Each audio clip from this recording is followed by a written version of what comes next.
ದಸರಾ ಹಬ್ಬಕ್ಕೆ ಕೇಂದ್ರ ಸರ್ಕಾರ ರೈತರಿಗೆ ಗಿಫ್ಟ್ ನೀಡ್ತಾ ಇದೆ. ನೀವು ಪ್ರಧಾನಮಂತ್ರಿ ಕಿಸಾನ್ ಸಮ್ಮಾನ್ ನಿಧಿಯ ಫಲಾನುಭವಿಯಾಗಿದ್ರೆ ಈ ಸಿಹಿ ಸುದ್ದಿ ನಿಮಗೆ. ರೈತರಿಗೆ ಆರ್ಥಿಕ ನೆರವು ನೀಡಲು ಕೇಂದ್ರ ಸರ್ಕಾರ ನಡೆಸುತ್ತಿರುವ ಪಿಎಂ ಕಿಸಾನ್ ನಿಧಿ ಯೋಜನೆಗೆ ಸಂಬಂಧಿಸಿದಂತೆ ದೊಡ್ಡ ಅಪ್ಡೇಟ್ ಬಂದಿದೆ. ಅಕ್ಟೋಬರ್ ಮೊದಲನೇ ವಾರದಲ್ಲಿ ನಿಮ್ಮ ಅಕೌಂಟ್ಗೆ ಹಣ ಜಮೆಯಾಗುವುದು ಫಿಕ್ಸ್. ಈ ಬಗ್ಗೆ ಡೀಟೇಲ್ಸ್ ನೋಡ್ಕೊಂಡು ಬನ್ನಿ. ದಸರಾ ಹಬ್ಬಕ್ಕೆ ಕೇಂದ್ರ ರೈತರಿಗೆ ಉಡುಗೊರೆ ನೀಡಿದೆ. ನೀವು ಪ್ರಧಾನಮಂತ್ರಿ ಕಿಸಾನ್ ಸಮ್ಮಾನ್ ನಿಧಿಯ ಫಲಾನುಭವಿಯಾಗಿದ್ರೆ ಈ ಸುದ್ದಿ ನಿಮಗಾಗಿ. ರೈತರಿಗೆ ಆರ್ಥಿಕ ನೆರವು ನೀಡಲು ಕೇಂದ್ರ ಸರ್ಕಾರ ನಡೆಸುತ್ತಿರುವ ಪಿಎಂ ಕಿಸಾನ್ ನಿಧಿ ಯೋಜನೆಗೆ ಸಂಬಂಧಿಸಿದಂತೆ ದೊಡ್ಡ ಅಪ್ಡೇಟ್ ಬಂದಿದೆ.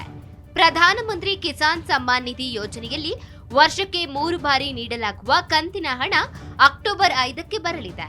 ಈವರೆಗೆ 17 ಕಂತಿನ ಹಣವನ್ನ ಸರ್ಕಾರ ಬಿಡುಗಡೆ ಮಾಡಿದೆ. ಅಕ್ಟೋಬರ್ 5ಕ್ಕೆ 18ನೇ ಕಂತಿನ ಹಣ ರಿಲೀಸ್ ಆಗಲಿದೆ. ಜೂನ್ 18ಕ್ಕೆ 17ನೇ ಕಂತಿನ ಹಣ ಬಿಡುಗಡೆಯಾಗಿತ್ತು. 2019ರಲ್ಲಿ ಆರಂಭವಾದ ಈ ಯೋಜನೆಯಲ್ಲಿ ಎಲ್ಲ ನೋಂದಾಯಿತ ರೈತರಿಗೆ ವರ್ಷಕ್ಕೆ 3 ಕಂತುಗಳಲ್ಲಿ 6,000 ರೂಪಾಯಿ ಹಣವನ್ನ ಸರ್ಕಾರ ಸಹಾಯಧನವಾಗಿ ನೀಡುತ್ತದೆ. ಪ್ರತಿ ಕಂತಿನಲ್ಲೂ ರೈತರಿಗೆ 2,000 ರೂಪಾಯಿ ಸಿಗುತ್ತದೆ. ಪಿಎಂ ಕಿಸಾನ್ ಸಮ್ಮಾನ್ ನಿಧಿ ಯೋಜನೆಗೆ ಯಾರು ಅರ್ಹರು? 2 ಹೆಕ್ಟೇರ್ ಅಥವಾ 5 ಎಕರೆಯೊಳಗಿನ ಜಮೀನು ಹೊಂದಿರುವ ರೈತರು ಈ ಸ್ಕೀಮ್ಗೆ ಅರ್ಹರಾಗಿರ್ತಾರೆ. ಸಣ್ಣ ರೈತರಿಗೆ ವ್ಯವಸಾಯಕ್ಕೆ ಸಹಾಯವಾಗಲೆಂದು ಸರ್ಕಾರ ಈ ಸ್ಕೀಮ್ ಆರಂಭಿಸಿದೆ.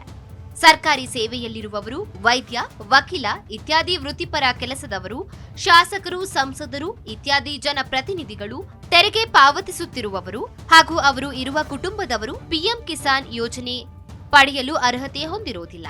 ಇಲ್ಲಿಯವರೆಗೆ ಸುಮಾರು 10 ಕೋಟಿ ರೂಪಾಯಿ ಸ್ಕೀಮ್ಗೆ ನೋಂದಾಯಿಸಿಕೊಂಡಿದ್ದಾರೆ. ಪಿಎಂ ಕಿಸಾನ್ ಯೋಜನೆಗೆ ನೋಂದಾಯಿಸೋದು ಹೇಗೆ? ಯೋಜನೆ ನೋಂದಾಯಿಸಲು ಆಫ್ಲೈನ್ ಮತ್ತು ಆನ್ಲೈನ್ 2 ಮಾರ್ಗದಲ್ಲಿ ಅವಕಾಶವಿದೆ. ನಿಮ್ಮ ಗ್ರಾಮದ ಸಮೀಪ ಇರುವ ರೈತ ಸಂಪರ್ಕ ಕೇಂದ್ರಕ್ಕೆ ಹೋಗಿ ಅಲ್ಲಿ ಖುದ್ದಾಗಿ ನೋಂದಾಯಿಸಿಕೊಳ್ಳಬಹುದು.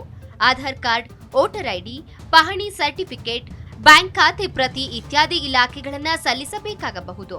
ಪಿಎಂ ಕಿಸಾನ್ ವೆಬ್ಸೈಟ್ನಲ್ಲಿ ನ್ಯೂ ಫಾರ್ಮರ್ ರಿಜಿಸ್ಟ್ರೇಷನ್ ಅನ್ನ ಕಾಣಬಹುದು.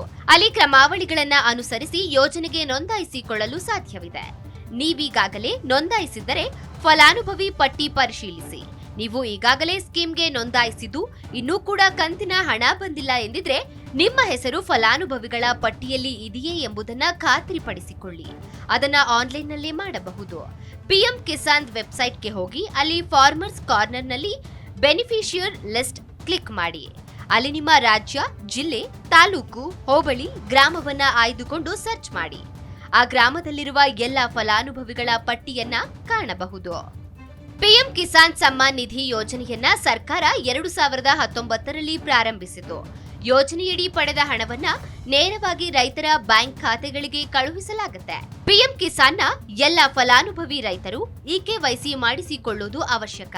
ಇಕೆವೈಸಿ ಮೂಲಕ ನಿಮ್ಮ ಗುರುತನ್ನ ದೃಢಪಡಿಸಿದ ನಂತರವೇ ಹಣ ನಿಮ್ಮ ಖಾತೆಗೆ ಬರುತ್ತೆ.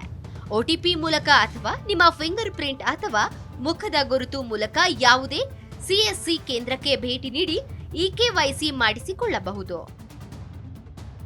ಪ್ರಧಾನಮಂತ್ರಿ ಕಿಸಾನ್ ಸಮ್ಮಾನ್ ಯೋಜನೆ ಎಂದರೇನು? ಪ್ರಧಾನಮಂತ್ರಿ ಕಿಸಾನ್ ಸಮ್ಮಾನ್ ನಿಧಿ ಯೋಜನೆ ಸರ್ಕಾರದ ಯೋಜನೆಯಾಗಿದ್ದು, ಇದರ ಮೂಲಕ ಎಲ್ಲ ಸಣ್ಣ ಮತ್ತು ಅತಿ ಸಣ್ಣ ರೈತರಿಗೆ ಕನಿಷ್ಠ ಆದಾಯ ಬೆಂಬಲವಾಗಿ ವರ್ಷಕ್ಕೆ 6,000 ರೂಪಾಯಿ ನೀಡುತ್ತೆ. ಈ ಯೋಜನೆಯು 125 ಮಿಲಿಯನ್ ರೈತರನ್ನ ಅವರ ಭೂ ಹಿಡುವಳಿಗಳ ಗಾತ್ರವನ್ನ ಲೆಕ್ಕಿಸದೆ ಒಳಗೊಳ್ಳುವ ಗುರಿಯನ್ನ ಹೊಂದಿದೆ.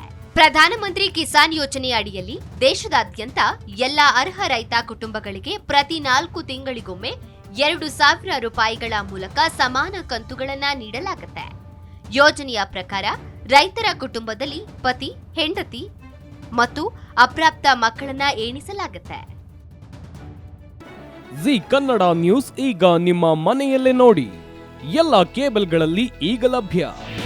ನಿಮ್ಮ ನೆಚ್ಚಿನ ಜಿ ಕನ್ನಡ ನ್ಯೂಸ್ ಈಗ ಸನ್ ಡೈರೆಕ್ಟ್ ನಲ್ಲಿ number 292, Tata play number 1664, Jio TV number 1334, NXT digital number 30, in cable number 30, city networks 51, U digital number 162, GTPL number 17, Rockline telecommunications number 42, Shri Basaveshwara cable number 168, rural cable network 60, Vinayaka digital 57, Abhishek cable 821, city channel 53, Siddeshwara cable network 57, V4 digital Infotech 628, Surya digital networks 53, Gajanan digital number 836, Malnad infotech private limited number 56, Metrocast number 830, Victory digital number 167ರಲ್ಲಿ ನೋಡಿ ಆನಂದಿಸಿ.